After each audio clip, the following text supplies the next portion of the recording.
Several days ago, I purchased UXG-Pro right after Ubiquiti released it. Since UDM-Pro was released several years ago and then UXG-Pro early access started, one of the most talked about feature was load balancing. In this video, let's talk about load balancing feature for 3 of the Pro routers from Ubiquiti: USG-Pro, UDM-Pro, and UXG-Pro. Let's first discuss what is Dual WAN load balancing. Ubiquiti's routers support 2 types of WAN load balancing. The first one called failover. There's a primary WAN interface and a secondary WAN interface. Primary WAN interface is used for all the outgoing traffic, and the second one, the failover one, is only used if the primary connection fails. As you can see, if the WAN, which is the primary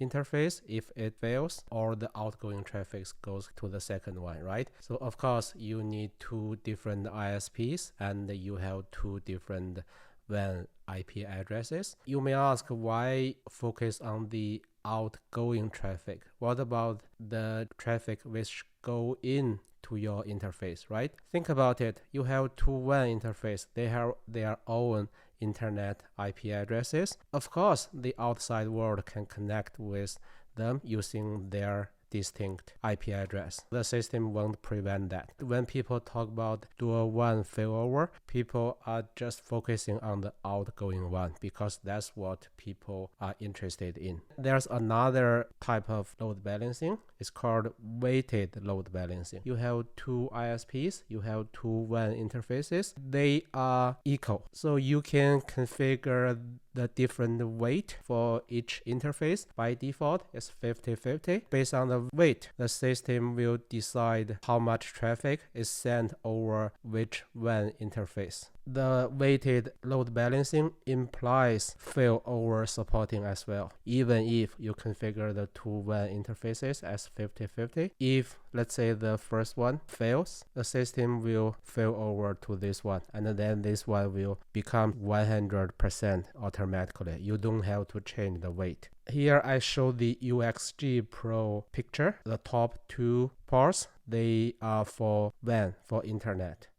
In this video, I'm going to use this screen layout to show you the different configurations. In the top left, you see the example network diagram. This one for the network controller of USG-Pro. This is for UDM-Pro, and this is for UXG-Pro. The right side too, they are running on dedicated Linux virtual machines, and the UDM-Pro one is running on itself. Now let's check the network diagram first. This is a simplified network diagram just for UXG-Pro. For the other UniFi routers, they have very similar topologies, so I won't show them here. The UXG-Pro, it sits within my lab environment. My home network, I use pfSense as the main router, and it is connected to the real internet. In the lab environment, I want to test the 2 WAN interfaces. I want them to have different IP addresses, so I connect them with the home network in 2 different VLANs. So I make sure for WAN and WAN 2, they get different IP address. As you can see, this one is in 66 subnet, this one 88. For the 2 LAN interfaces, I configured them both. In this video, we won't use the LAN 2 interface. For this UXG-Pro, I use the UniFi controller, which is installed in a Linux virtual machine, and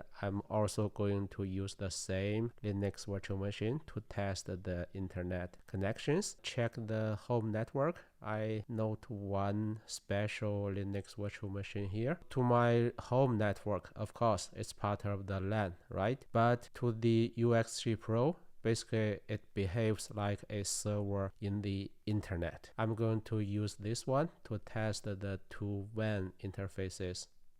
Let's look into the failover load balancing first. For all the 3 UniFi routers, for the failover type of load balancing, the configuration and the behaviors, they are all the same. So let me pick the newest one, the UXG-Pro, to show you how it works. And there's another new thing, which is about the extra plug, and it is also related to the WAN part. Let's talk about that as well. On the screen, I'm showing you the 3 different network controllers. If you check the WAN part, for example, for USG-Pro, they are all showing the green color, and they are working fine now. For UDM-Pro, yes, for this green and this blue globe icon parts, you can see they are connected to internet, and this one is showing the little arrow, which means it is the primary WAN. If you check this diagram,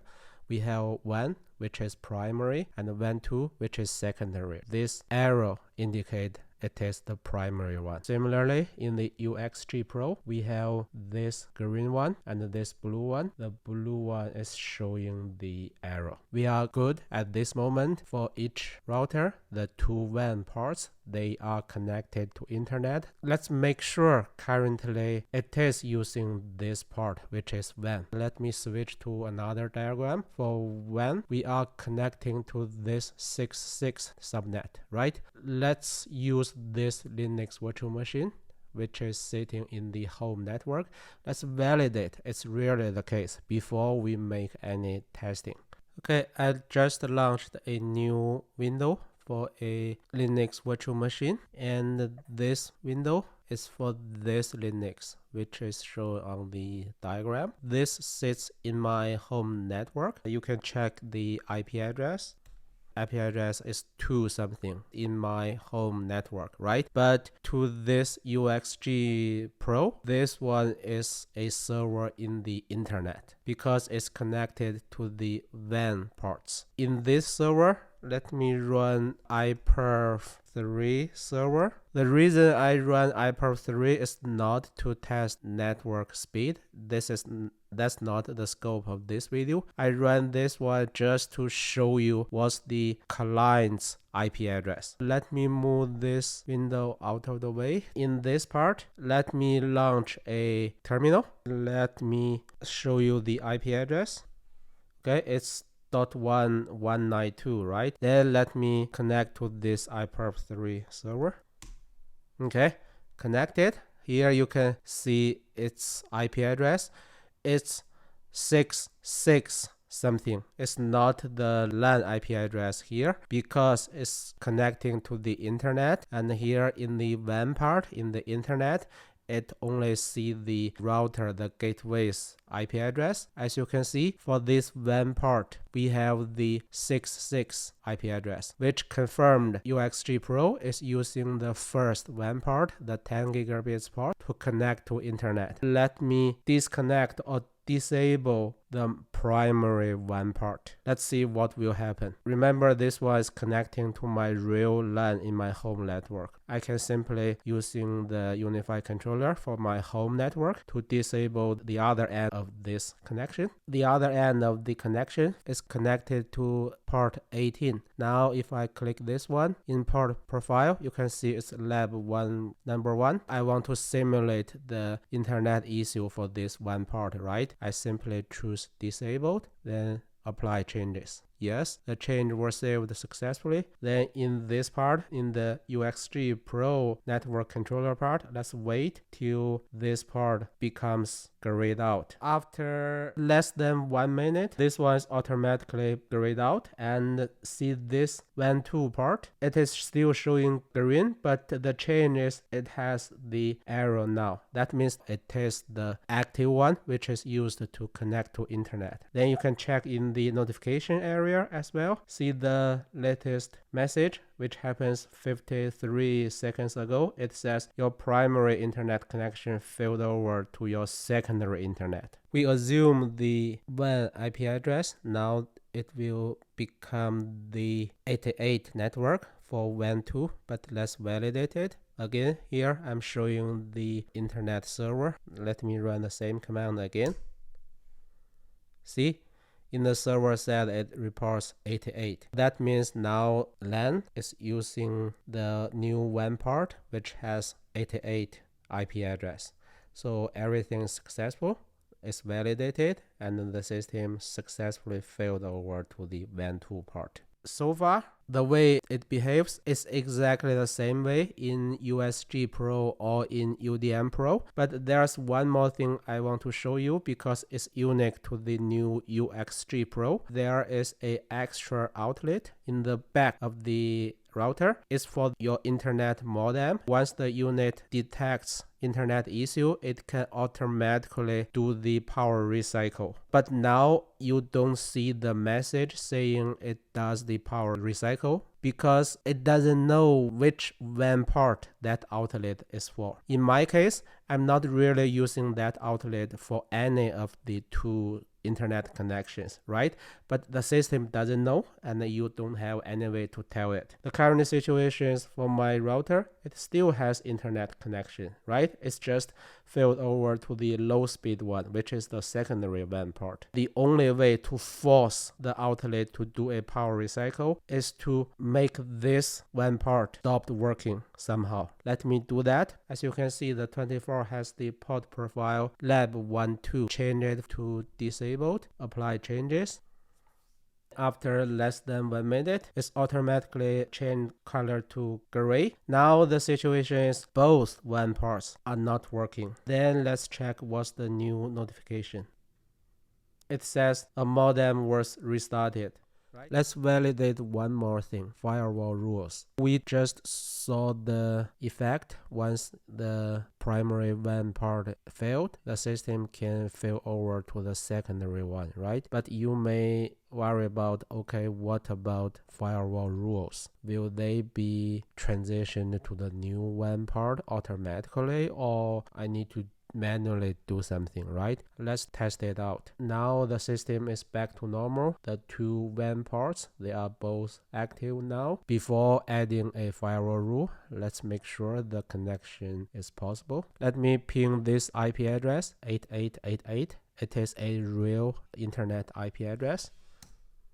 Okay, it's pingable, right? Go back to add a firewall rule to block this connection. I'm in the network controller, settings, firewall and security. Let me create a new rule, internet out, block 8888. Before predefined rules, yes, access drop or IPv4 protocols, source any, destination just one IP address 8888.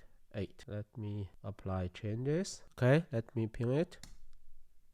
Okay, it's blocked. Everything works as expected. Now let's simulate a internet fails. Let me block the primary WAN part. The primary one is blocked. The system automatically failed over to the secondary one, and this one is showing the green arrow icon, which means it's active now and is dealing with the outgoing internet traffic. I expect I still cannot ping the IP address because I expect the firewall rule will still be applied even if it's failed over to the secondary WAN part, but let's validate it. Let me ping the same IP address. Yep, as expected, I cannot ping it. If you still have doubt, let's ping other IP address, right? Let me ping the heartbeat IP address from Ubiquiti. ubnt.com. Yeah, it's pingable. So which means we are unable to ping the 8888 just because we have the firewall rule, which is exactly what we expect. It's time to check the backend configurations for the failover function. I'm in the settings. I click on internet. It's showing the two WAN parts. Let's first go to the WAN. You cannot find the load balancing settings at all. Why? Because this is the primary WAN part. You don't need to set anything because there's no such thing that you fail over to the primary WAN part. But if we switch to the WAN 2 part, I mean the advanced menu, and then you will find this load balancing setting, and it says failover. And in fact, right after you add the WAN 2 part, this setting is default. You don't really need to change it. If you want to drill deeper, if you click the combo box, you only have the failover choice here. You don't see the weighted load balancing option. This is the new UXG-Pro. The exact situation happens to the UDM-Pro. They share the same operating system, the new UniFi OS. At this moment, Ubiquiti hasn't released the software update. They still only support failover. Very disappointing. Ubiquiti hasn't implemented the weighted load balancing function for the new operating system yet. This leads to our second section for the weighted load balancing, and we have to use USG-Pro for the demo. Before starting the deep dive into the command line interface of USG-Pro, let's first do some interesting testing about the weighted load balancing. I already configured the 50/50 load balancing in USG-Pro, and here in the internet side server, let me run the two different parallel sessions. I use iPerf3 for both, but the first one listen to one part, and for the other one listen to another part, so that in the client side I can connect to the different part to show you if I have multiple concurrent internet connections, the system will do the load balancing using both WAN interfaces based on your weight setting. Let me start the server for the first part, and then for the second part. Okay, then let's start the client for the first part.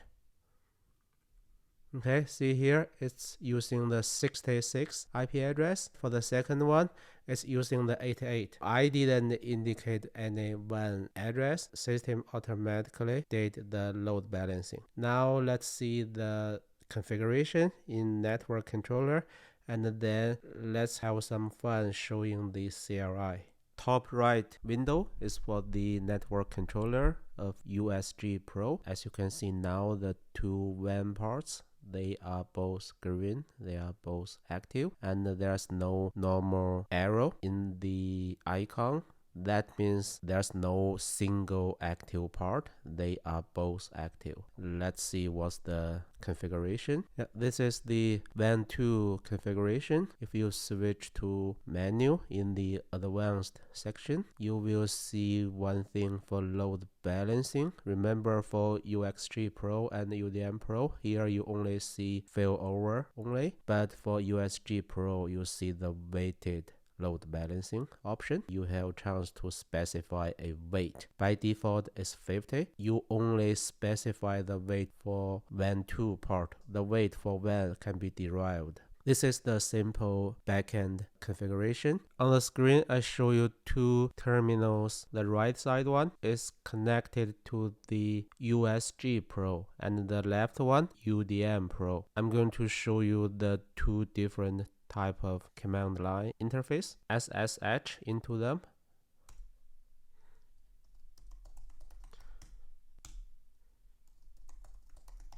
For USG-Pro in the right side, it tells you, okay, this is the Edge OS. But for UDM-Pro, it doesn't tell you the operating system information. We can use the Linux way. For example, we can simply display the content of this OS release file.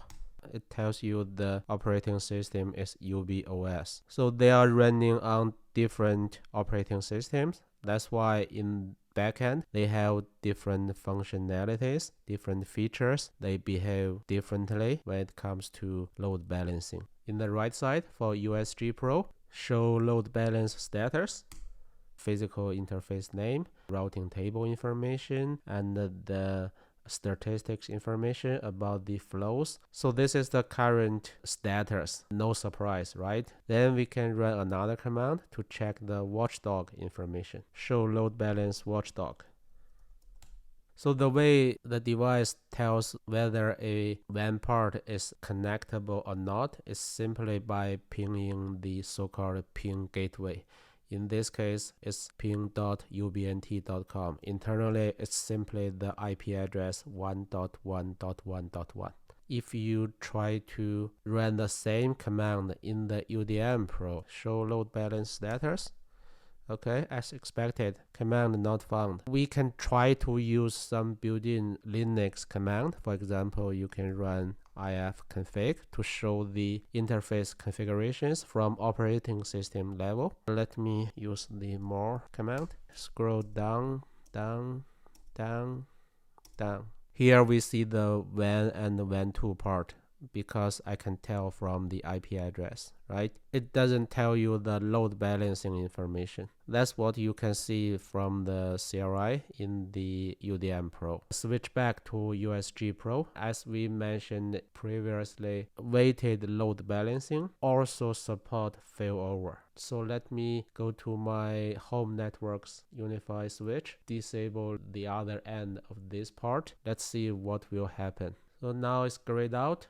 and this one becomes the only active WAN part. Now let's validate it from backend. Try the watchdog. See here, for the first WAN part, it's waiting on recovery, and the current status is down. And for the second WAN part, it's still reachable. Then let's see the load balancing status. This is the interesting part. See the weight, it's 0 now, and the other active one is 100. The system will automatically change the weight. Here you see different weight if you compare with the configuration page. If you want to know more information about the failover, about anything related to weighted load balancing status changes, you can run another command. It's called show log, but because there are a lot of logs in your system, you may want to use match command just to filter out the ones you don't want to see. Weighted load balancing WLB information. That's the end of this video. Thanks for watching.